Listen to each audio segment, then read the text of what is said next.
시간 부장님들은 어떤 리더십일까요? 대표적인 특징이 뭐냐면 부하 직원 탓을 합니다. 일단 성과가 안 난다 그랬죠. 성과가 안 나는 모든 원인은 부하 직원이에요. 부하가 덜 떨어져서 그래. 지금 이 영상 보면서도 이분들 되게 억울할 거야. 아니 맡길 사람이 없는데 내가 기획해줘 그러면 어떡하냐? 뭐 이렇게 얘기를 해요. 그러니까 시간 부장인 거야.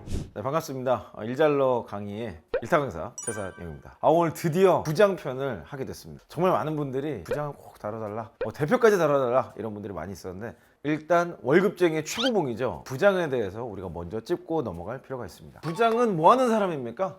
이 사람은 그냥 한 단어로 하면은 책임자예요, 책임자. 이 사람들은 책임지라고 있는 사람입니다. 일하라고 있는 사람이 아니에요. 근데 이제 간혹 가다가 자기가 진짜 일을 잘하는 줄 알아. 그래서 일을 하려고 하는 이제 부장님들 계세요. 그럼 모든 일이 망가집니다. 그냥 부장님들은 그냥 존재로 일하는 거예요. 그 자리에 가만히 있어야 돼. 가만히 있어야지만 되는데, 이 설레발 치시는 부장님들이 언제나 문제를 일으키더라. 그래도 부장이라는 직급에 대해서 제가 조금 정리를 좀 더 해보도록 할게요. 우리가 근로자라고 말하는 게 임원 전까지죠. 우리가 일반적으로 월급쟁이다 라고 하면은 그 끝이 부장이에요. 이름을 바꾸고 용어를 바꾸고 어쩌고저쩌고 해도 거의 대부분 부장은 있어. 부의 장이죠. 일반적으로는 연륜과 경험이 가장 많은 직급이에요. 그래서 요즘에는 부장이라는 직급이 되게 희화화되고 권위가 없거든요. 근데 제가 처음 입사했을 때만 해도 부장님 그러면요, 그림자도 못 밟았어요. 진짜 막 다른 세계에 있는 사람들이었어. 부장님이 원래는 그런 권위가 있는 분인데 요즘에 조금 꼰대설과 이런 여러 가지로 좀 이상해진 것 같아. 연차로 따지면 보통은 15년째 빠르게 승진하신 분들이 보통 정년까지 다 여기 해당이 됩니다. 그래서 제가 오늘 이 부장이라는 직급을 설명하면서 두 가지를 제가 계속 대비해서 설명해 줄 거예요. 첫 번째는 뭐냐면 시간 부장입니다. 시간 부장. 시간이 돼서 부장이 되신 분들이에요. 회사에서 나이는 먹었고 경험은 오래됐는데 이분을 계속 과장으로 두기에는 좀 애매하다, 또는 차장으로 두기는 좀 애매하다. 시간 때문에 부장이 되신 보통은 무능한 부장입니다. 여러분들이 극혐하는 부장님들이 아마 대부분 여기에 해당이 될 거예요. 두 번째는 역량 부장입니다. 자, 이분들도 물론 시간이 지나서 부장이 된 건 있지만 더 중요한 건 역량이 있어서 그에 합당한 부장 직급의 타이틀을 갖고 계신 분들이에요. 자, 그러면 이 부장님들의 역량의 차이에 대해서 한번 좀 알아볼게요. 자, 이거를 말씀드리는 이유는 여러분들이 그래도 마음의 좀 평안을 얻고 이런 분을 만났다 그러면 힘들고 피곤하더라도 그냥 축복이다 생각하고 일하라는 거고요. 이런 시간 부장님을 만났다 라는 생각이 들면 어떻게 빨리 이탈을 할까, 빨리 도망갈까라는 플랜을 짜라고 알려드리는 거예요. 제가 과장 때부터 기획과 의사소통, 리더십 세 가지로 나눠서 설명드리고 있습니다. 부장님이 기획하는 방법에 대해서 먼저 좀 알아볼게요. 기획을 할 때 제일 먼저 시간 부장과 역량 부장은 기획하는 방식이 완전히 다릅니다. 자, 시간 부장은요, 지가 직접 합니다. 자기가 무슨 역량 있는 과차장급으로 인식을 해요. 제가 서두에 말씀드렸지만 부장급은 일하는 그런 위치가 아니에요. 직원들이 일을 잘할 수 있도록 뭔가 지원해주고 결정해주고 어려운 것들을 해결해주는 그런 사람이거든요. 근데 지가 해. 그러니까 밑에 사람들이 막 답답하다는 거야. 그러니까 자기가 기획을 하는데 문제는 뭐냐면 고객과 이미 너무 멀어졌고 너무 옛날 방식이야. 너무 올드 패션돼. 그래서 옛날에 통했던 방식을 다시 꺼내기 때문에 대부분 식상하고 진부합니다. 굉장히 전문적인 것 같지만 용어만 그래, 용어만. 그리고 실제로 남는 게 아무도 없어요. 그에 비해서 역량 있는 부장은요, 역량 있는 과장과 차장을 찾아서 전권을 위임합니다. 근데 위임을 한다고 해서 그냥 방치해 놓는 게 아니에요. 일을 맡겨놓고 그 사람이 가장 잘할 만한 사람인가를 고민하고 분석하고 골라서 그 사람에게 딱 맡겨. 여기에 기획에 에너지를 많이 써요. 그리고 실제 디테일한 기획은 이 사람이 할 수 있도록 진짜 정권을 주는 거야. 정권을 준다는 의미는 뭐냐면 이 사람이 기획을 해가는 과정에 있어서 없는 정보를 물어다 주고 필요한 사람들 연결시켜 주고 어려움에 대한 걸 제거해 주는 게 부장의 핵심 역할이라는 거죠. 그래서 자신의 기획의 핵심을 이 사람들이 일을 잘할 수 있도록 기획해 주는 게 자신의 기획인 거예요. 그러다 보니까 방향성과 경쟁력에 대해서는 계속해서 같이 고민하고 피드백해 주는 그런 역할들을 합니다. 그리고 이 시간 부장들이 보통 삽질을 하는 이유가 또 하나 여기서 나오는데요. 자기가 기획을 하는데 아주 결정적인 거를 그냥 간과하고 얘기를 합니다. 뭘 빼먹냐면은 상사의 의도를 빼먹어요. 상사의 의도를 빼놓고 그냥 지가 해. 그러니까 상사도 없고 부하도 없고 고객도 없고 그냥 천상천하 유아독존. 내가 혼자서 그냥 일을 다 처리해버려요. 그러다 보니까 막상 정리를 아무리 기획을 해가도 상사한테는 씨알도 안 맥히는 거예요. 자, 조직은요, 정렬이 중요합니다. 정렬이 안 돼 있으면요, 아무리 탁월한 사람이 탁월한 기획을 해도 실제 실행이 안 돼요. 지지가 안 되고 추진이 안 된다는 거죠. 근데 이분들 인식에는 자기가 가장 유능하고 자신이 가장 완벽한 기획을 했기 때문에 상사가 이거 거절하잖아요. 그럼 이 상사가 엄청 무능한 거야. 자신의 기획력을 못 알아보는 무능한 상사라고 임원들을 폄하하곤 합니다. 그래서 보통 이 시간부장 밑에 있는 부하 직원들의 특징이 뭐냐면 그 회사의 리더십들 임원진에 대한 로열티가 없어요. 어떻게 보면 일은 제일 많이 하고 인정은 제일 못 받는 세상에서 가장 불쌍한 분들이라고 볼 수도 있어요. 그에 반해서 역량부장은요, 사전 기획에 에너지를 많이 쓴다는 거죠.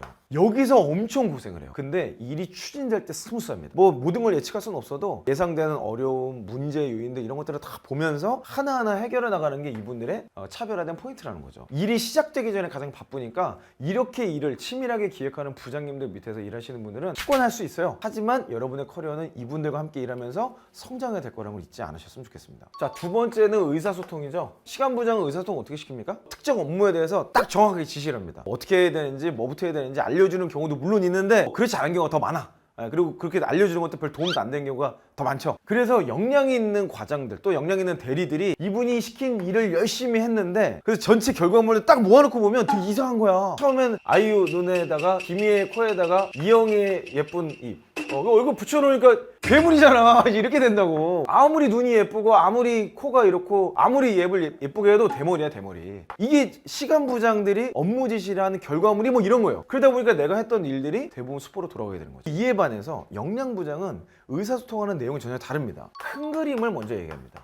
내가 이 프로젝트 또는 이 일을 통해서 만들어내고자 하는 결과물이 이렇게 생겼어. 이것부터 하는 게 어떨까? 근데 너의 생각이 뭐야? 라고 보통 질문을 하죠. 큰 그림과 방향성과 왜 이렇게 해야 되는지에 대한 철학을 얘기하려고 노력을 해요. 그러니까 과정에 대한 건 이미 나보다 그 과정을 더 잘 설계하고 추진할 만한 실무자들이 이미 데리고 있어, 이분들은. 그래서 그거는 그냥 그 사람한테 맡기는 거고, 그들이 볼 수 없는, 실무자들 랩에서 볼 수 없는 방향성과 철학에 대한 이야기를 어떻게 이해시킬까? 어떻게 이 사람들이 정확히 내 뜻을 이해해서 나보다 더 탁월하게 일할 수 있을까? 여기에 공을 들이는 의사소통을 한다는 거죠. 부하직원 의사소통할 때 이 큰 그림과 이해력을 높이기 위한 것들을 굉장히 많이 합니다. 그래서 이분들이 주로 신경을 쓰는 게 뭐냐면 교육이에요, 교육.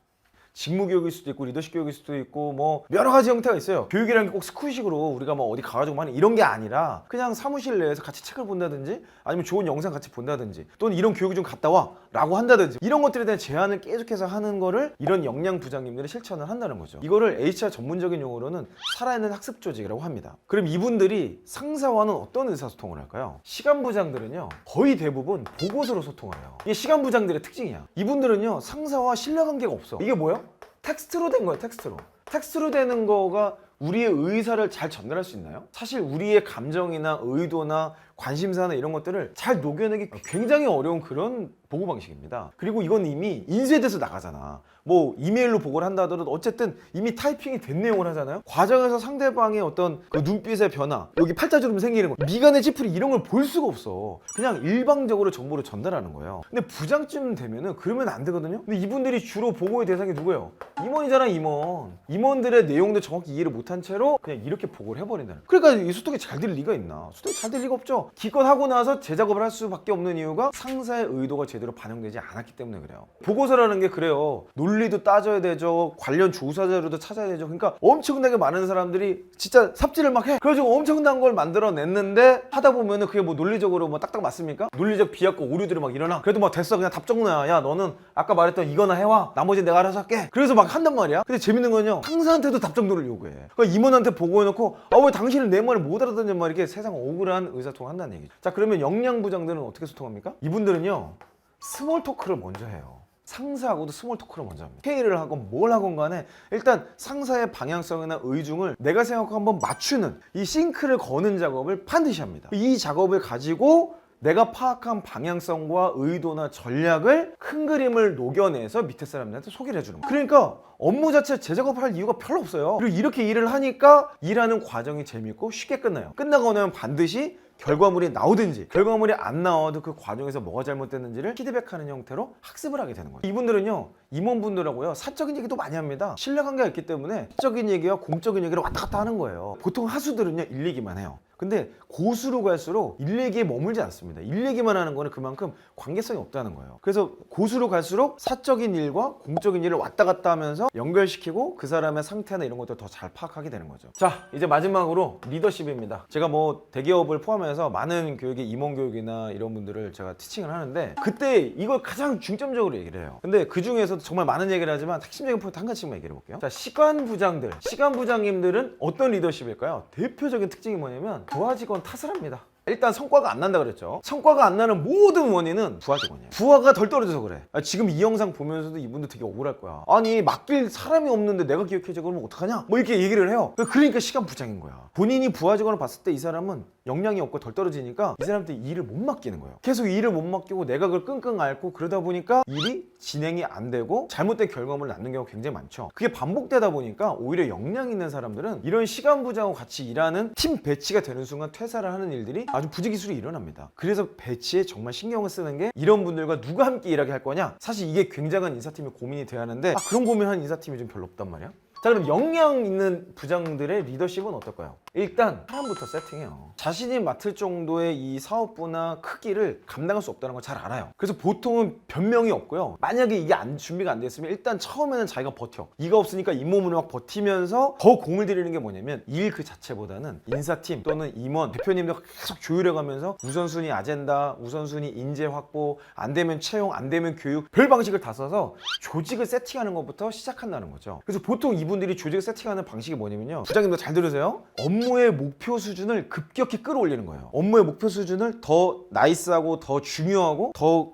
영향력이 큰 성과를 일단 규정을 해. 그걸 달성하기 위해서는 이런 사람이 필요합니다. 이런 조직이 갖춰야 됩니다. 라는 걸로 상대방을 설득을 해요. 그러다 보면 조직의 핵심 인재들이 일로 그냥 다 딸려 들어오는 거예요. 그런 식으로 조직을 계속 키워가고 그런 식으로 열매를 달성해내고 사람들을 그렇게 뽑아왔는데 결과를 못 내면 어떡해. 그 압박 때문에 스스로가 더 열심히 일을 하게 되는 거예요. 그 사람들 동기부여하고 그 사람들과 함께 열매를 따게 되는 거죠. 물론 역량 있는 부장들의 리더십은요 굉장히 많은 요소가 있습니다. 근데 제가 보기에 시간 부장과 역량 부장을 결정되는 차이가 저는 이 조직 구성으로부터 시작하는가, 즉 사람의 역량을 계속해서 보강을 하는가, 아니면 자기 혼자서 원맨쇼를 하려고 하는가, 이것이 최종적인 차이가 아닌가 라고 생각이 좀 듭니다. 이러다 보니까 역량 있는 부장들을 간혹 가다가 덩치하는 사람으로 오해하는 경우가 있어요. 그 내막을 잘 모르고서 보면 그렇게 오해할 수도 있죠. 물론 역량 있는 부장들은 뭐 그런 생각 따위는 별로 신경도 쓰지 않습니다. 어차피 결과물이 나오면 그게 뭐 모든 걸 해결해 주니까. 자, 여러분들이 직장 생활로 정년까지 갈 거라면 이 부장이라는 직급 혹은 이런 역할은요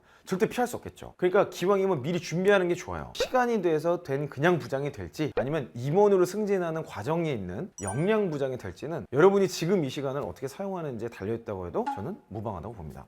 이 반전이 뭔지 아세요? 시간 부장도요 한때는 굉장히 인정받고 역량 있는 대리 과장 차장이었을 수 있다는 거예요. 보통 그런 사람일수록 자신의 능력을 뭐 더 막 발휘하려고 하는 경우들이 많거든요. 그래서요 항상 성장하는 게 중요합니다. 내 현재의 상황이 최선인지에 대해서 겸손하게 바라보고 계속해서 학습을 해야 직원들도 같이 성장하게 되는 거더라고요. 그래서 학습 루틴을 갖추고 계속해서 성장하는 연습을 지금부터 하세요. 그래야 부장 됐을 때 꼰대 소리 안 듣습니다. 여러분의 커리어 끝이 더욱더 아름답게 끝날 수 있도록 저는 계속해서 여러분과 함께 하도록 하겠습니다. 자, 위에 임원과 대표가 지금 남아있어요. 이분들을 좀 해야 될까 모르겠네. 여러분들의 댓글 반응을 보고 할지 말지 결정하도록 하겠습니다. 임원도 열나 많아요. 임원도 뭐 6, 7단급이 있어. 이걸 다 할 수는 없잖아요. 여러분들이 필요한 내용들을 먼저 알려주시면 그에 맞는 내용으로 다음 1타 강의를 준비하도록 하겠습니다. 여러분 성공적인 커리어가 완성될 때까지 계속해서 여러분과 함께 하도록 하겠습니다. 다음 영상에서 뵐게요. 이상 이영이었습니다.